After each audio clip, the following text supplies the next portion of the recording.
Halo semuanya, mari kita bedah materi ini.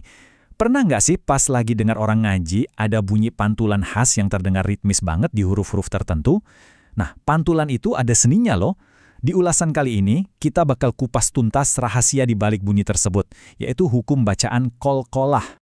Biar gampang, ini dia peta jalan kita hari ini. Kita mulai dari apa itu qalqalah, lanjut kenalan sama 5 huruf utamanya, terus kita bahas qalqalah sugro alias pantulan kecil, qalqalah kubro si pantulan besar, dan terakhir kita bandingkan langsung keduanya. Oke, kita masuk ke bagian pertama. Apa sih sebenarnya qalqalah itu? Jadi gini, secara bahasa, qalqalah itu simpelnya berarti memantul atau bergetar. Tapi kalau dalam ilmu tajwid, qalqalah itu bunyi pantulan pada huruf hijaiyah tertentu yang bunyinya seakan-akan berdetik pas hurufnya berharokat sukun alias mati, atau pas kita sengaja berhenti yang biasa disebut waqaf. Poin utamanya ada di efek pantulan ini. Coba bayangin kayak bola tenis kecil yang jatuh ke lantai keras. Mantul kan? Nah, kurang lebih kayak gitu deh bunyinya. Lanjut ke bagian kedua. Kira-kira ada berapa ya huruf utama qalqalah ini? Ternyata dari sekian banyak huruf hijaiyah, kita cuma perlu merhatiin 5 huruf aja. Serius, cuma 5. Jadi Anda nggak perlu pusing ngehafal puluhan abjad. Kelompok hurufnya bener-bener sedikit dan bersahabat banget buat diingat. Nah, buat ngakalin biar gampang hafal, ada jembatan keledai yang super cerdas. Anda bisa gabungin kelima huruf tadi jadi kalimat baju di toko. Yap, ba, jim, dal, tha, dan kof. Atau mungkin Anda lebih familiar sama rumus klasik yang sering diajarin guru-guru ngaji kita, kutbu jadin, yaitu kof, tha, ba, jim, dan dal. Tinggal pilih mana yang paling nyangkut di kepala. Pokoknya kalau ketemu 5 huruf ini dalam keadaan mati, siap-siap buat mantulin bunyinya ya. Sekarang, mari kita bahas jenis yang pertama di bagian ketiga ini, qalqalah sugra atau pantulan kecil. Sesuai namanya, sugro itu artinya kecil. Jadi, qalqalah sugra ini terjadi kalau ada huruf qalqalah yang sukun, atau matinya itu memang asli dari sananya, bukan karena kita berhenti baca. Dan posisinya pasti ada di tengah-tengah kata. Terus gimana cara bacanya? Cukup dipantulin tipis aja, nggak usah berlebihan. Pantulannya ringan, cepat, seolah-olah cuma lompatan kecil biar aliran bacaan kita tetap mulus. Biar kebayang, yuk kita dengar contohnya. Pertama buat huruf dal.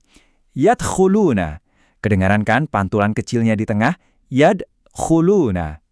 Contoh kedua buat huruf jim. Yaj'aluna. Yaj'aluna. Pantulannya jelas ada, tapi tetap kalem dan ngalir gitu aja ngikutin sisa katanya. Kita coba 3 huruf sisanya ya. Untuk huruf ba, yabtaghuna. Yabtaghuna. Terus huruf ta, yatma'una. Yatma'una. Dan untuk qaf, yaqra'una, yaqra'una. Perhatiin deh, tempo bacanya sama sekali nggak keganggu. Pantulannya tuh gerak cepat dan tipis, menjaga harmoni ayat tanpa bikin kita harus ngambil nafas jeda. Masuk ke bagian keempat. Kali ini kita ngomongin qalqalah kubro, alias pantulan besar.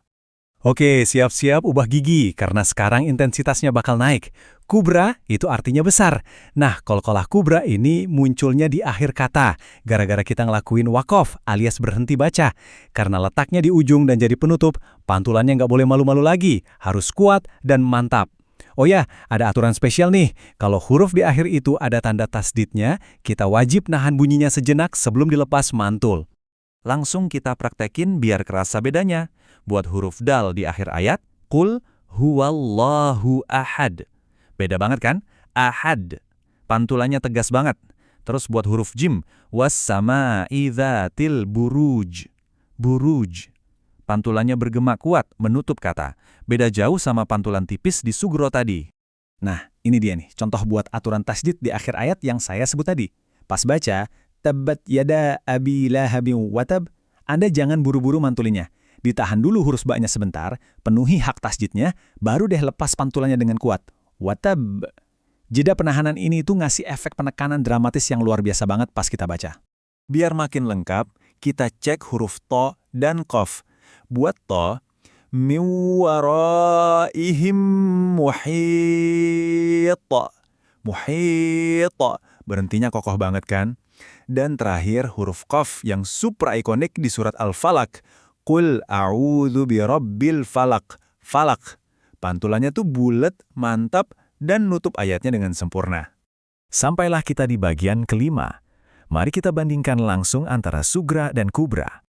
Sekarang mari kita tarik benang merahnya biar makin paham. Intinya gini, kolkola sugro yang artinya kecil, tempat mainnya selalu di tengah-tengah kata. Kebalikannya, kolkola kubro yang artinya besar, selalu nongkrong di akhir kata. Ini filosofinya beda loh. Yang di tengah tugasnya sekedar melicinkan aliran bacaan, sementara yang di akhir ngasih penegasan yang tuntas. Kalau kita jejerin, perbedaannya makin kelihatan jelas. Dari artinya, kecil lawan besar. Sebab matinya, sugro itu karena sukunnya bawaan asli kata tersebut, sedangkan kubro terjadi gara-gara kita sengaja berhenti.